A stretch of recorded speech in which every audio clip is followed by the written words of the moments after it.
गुरु रूप प्यारे साध संगत जी।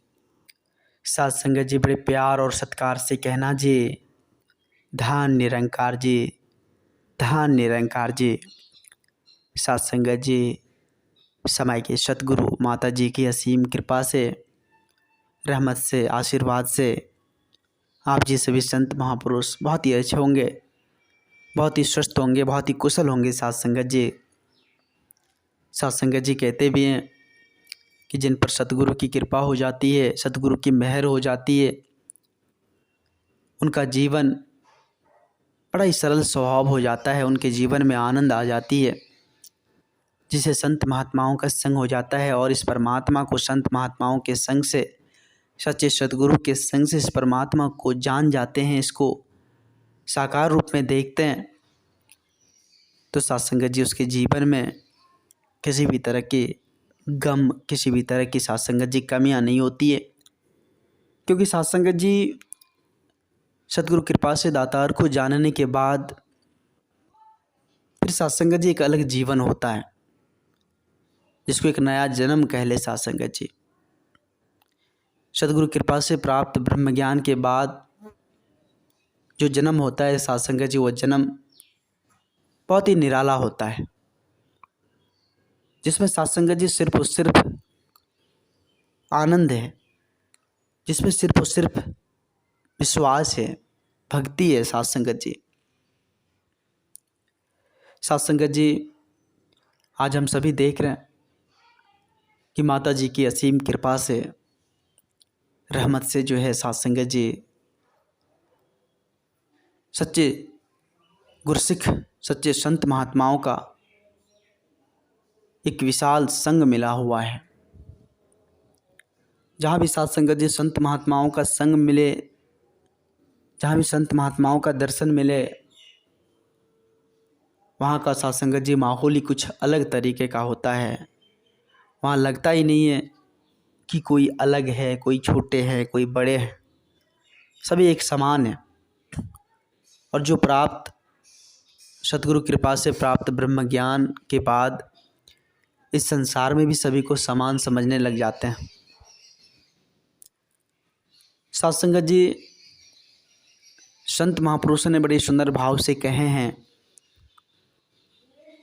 कि एक संसार तो ऐसा है जिसमें हमें सांसारिक ज्ञान होता है। एक प्रकार का वो संसार है जहाँ हम सांसारिक ज्ञान तक ही सीमित रहते हैं। एक और अलग संसार है जिसको हम आध्यात्मिक ज्ञान वाली संसार कहते हैं। तो सांसारिक ज्ञान वाली संसार जो है, इसमें साध संगत जी हमें माता पिता सिखाते हैं कि हमें किस प्रकार से चलनी है, किस प्रकार से माता पिता की इच्छा रहती कि हमारे बेटे, हमारी बेटी एक अच्छे घर मिले, अच्छा परिवार मिले, अच्छे से रहे, सुख दुख, मतलब वो सांसारिक में ही तक सीमित रह जाता है। लेकिन यहाँ तक साध संगत जी एक आध्यात्मिक संसार भी है जो हमें सतगुरु कृपा से मिलती है, जो संत महात्माओं के संग से मिलती है। जब साध संगत जी सतगुरु कृपा से हमें ब्रह्म ज्ञान की दात प्राप्त हो जाती है, तो फिर इस आध्यात्मिक संसार में आकर, इस सांसारिक संसार में, यह जो साध संगत जी रंग बिरंगे संसार है, इसमें हमें किस प्रकार से चलना होता है, किस प्रकार से रहना होता है, वो साध संगत जी हमें यह आध्यात्मिक संसार सिखा देती है।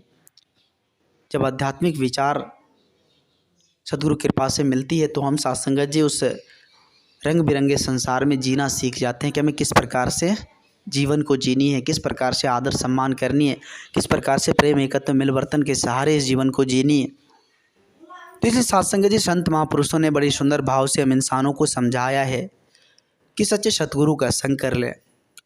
सच्चे सतगुरु के संग से ही बात बनने वाली है।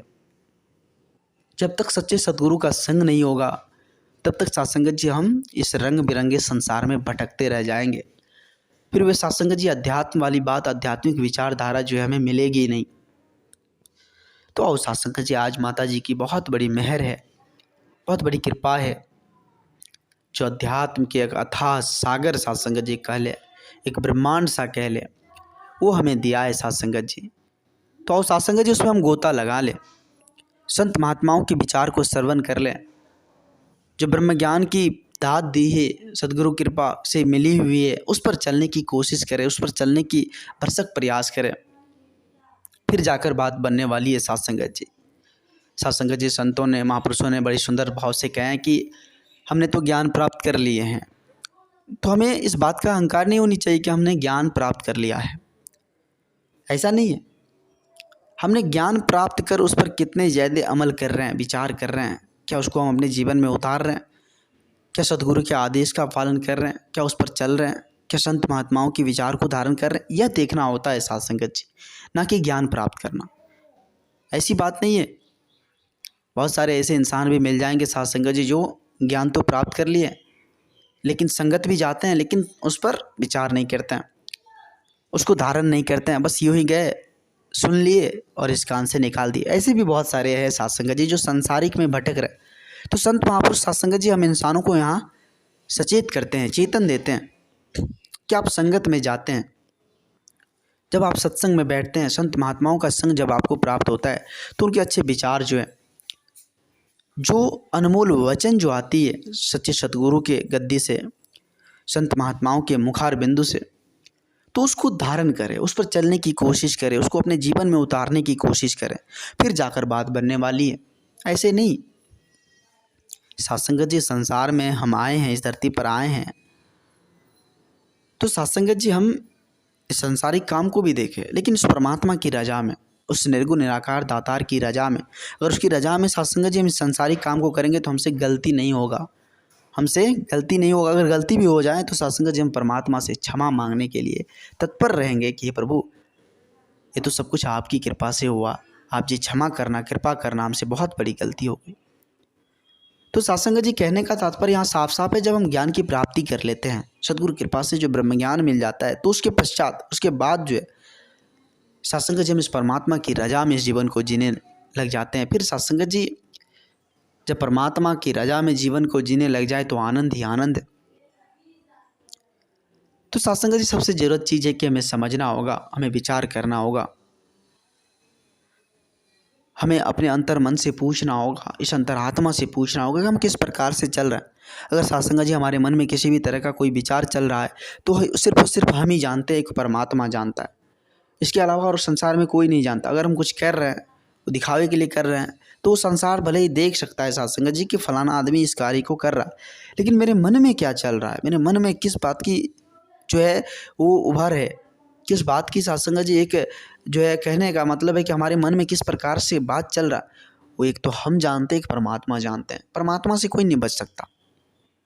कोई जो कहेगा साथ संगत जी कि हम अकेले में इस काम को सोच के विचार के इस काम को कर रहे हैं, तो ये साथ संगत जी इम्पॉसिबल है, असंभव है। परमात्मा के डायरी में सब कुछ नोट हो रहा है, परमात्मा सब कुछ देख रहे हैं। परमात्मा 24 घंटे ऑनलाइन रहते हैं, वो ऑफलाइन नहीं रहते, वो एनी टाइम ऑनलाइन रहते साथ संगत जी। उसकी रजा में सब कुछ होता है, जो भी कर्म कर रहे हैं, जो कुछ भी कर रहे हैं, वो सबकी उसी की रजा में कर रहे हैं। तो ये कोई अपने आप को ये ना अहंकार हो जाए कि ये काम हम कर रहे हैं, इसका मालिक हम है, ये काम तो मेरे बदौलत हुआ, ऐसी कोई बात नहीं है साथ संगत जी। ऐसी अहंकार हमें ले डूबती है साथ संगत जी। तो आओ विचार करें।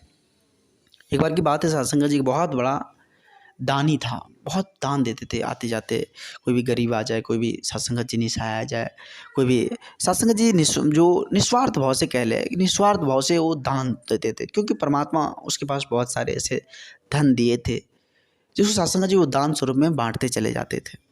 लेकिन उसके अंदर एक खूबी था साथ संगत जी, जब वो दान देते थे तो जैसे ही उसका हाथ ऊपर बढ़ता था, वो अपने सर को साथ संगत जी वो नीचे झुका लेते थे।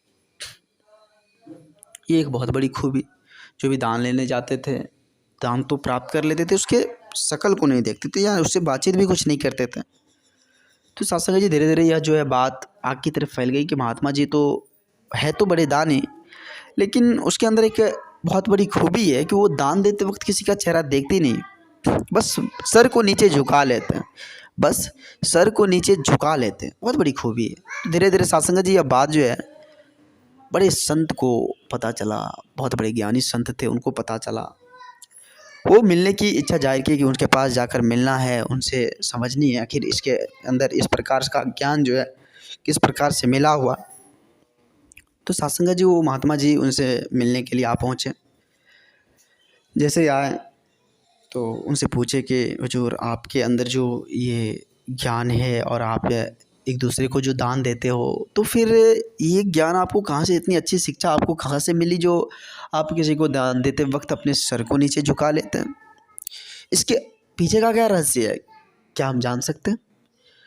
तो साध संगत जी, महात्मा जी हुजूर के चरणों में विनती करने लगे, हुजूर सर झुकने का एक ही कारण है, लोग समझते हैं कि हम दान दे रहे हैं, लोगों के दिमाग में रहता है कि हम दान दे रहे हैं, और इस बात से हमें शर्म महसूस होती है कि हम तो दान नहीं दे रहे, देने वाले तो परमात्मा है, वो निर्गुण निराकार दातार है, वो जग के परमेश्वर, वो अजर अमीरासी, वो अटल, वो सत्य, वो परमेश्वर, वो निर्गुण निराकार दातार, देने वाले तो वो। लेकिन संसार के लोग समझते हैं कि हम दान दे रहे हैं, और यही बात सोचकर हमें थोड़ी शर्म सी महसूस होती है, इसलिए मेरा सर नीचे झुक जाता है। साध संगत जी महात्मा जी के भाव को सुनकर विभोर हो गए, उनके चरणों में जाकर गिर गए, हुजूर कृपा करो, रहमत की बारिश करो, आप जो स्वयं परमेश्वर है, जो आपके अंदर इतने सुंदर भाव, इतने सुंदर विचार आपके अंदर है। तो साध संगत जी हमें सीखने की जरूरत है, उनसे सीखने की जरूरत है, हमें विचार करने की जरूरत है कि हम भी अपने अंदर इस तरह का भाव जनरेट करें कि हम भी कभी यह ना कहें, कभी हमारे अंदर में इस तरह की बात ना हो कि इसका करता धरता तो मैं हूँ, या मैं का शिकार जब आप हो जाते हैं तो साध संगत जी मानो आप डूब गए। मैं का अहंकार नहीं हो, ये मैं साध संगत जी अहंकार, मैं कभी नहीं आनी चाहिए। यही मैं अच्छों को ले डूबता है साध संगत जी, और जिसके अंदर ये मैं का पास नहीं है वो सब कुछ प्राप्त करते हुए भी साध संगत जी झुके रहते हैं। उसमें झुकने की ताकत होती है, और जो जिसमें झुकने की ताकत होती है वो परम सत्ता के प्यारे होते हैं, इस निर्गुण निराकार दातार के प्यारे होते हैं। तो आप साध संगत जी हम संत महात्माओं के अनमोल वचन को स्वीकार कर उसको अपने जीवन में उतारने की कोशिश करें और झुकने की प्रयास करें। संत महात्मा हमें सदा जोड़ने का प्रयास करते हैं। तो साध संगत जी दास बच्चा है, दास आप जी के चरणों के धूल के समान है, दास को उतनी हैसियत नहीं है, उतना बोलने का हुनर नहीं है जो आप जी जैसे महान दिव्य संतों के चरणों में कुछ बोल सके, महान दिव्य पुरुषों के आगे कुछ बोल सके। वो तो आप जी की रहमत है, आप जी की कृपा है जो दास को आप जी के श्री चरणों में 2 शब्द बोलने का एक सुनहरा पल सा प्राप्त हुआ है। आप जी कृपा करना, रहमत की बारिश करना और सदा अपने श्री चरणों से दास को लगाए रखना, ऐसी विनती, ऐसी अरदास है आप जी के श्री चरणों में। हुजूर कृपा करना, रहमत करना, कृपा करना, रहमत करना। साध संगत जी आओ सभी संत महापुरुष मिलकर समय के सतगुरु माता जी के पावन पवित्र चरणों में प्रेम और सत्कार से कहे, धान निरंकार जी, धान निरंकार जी।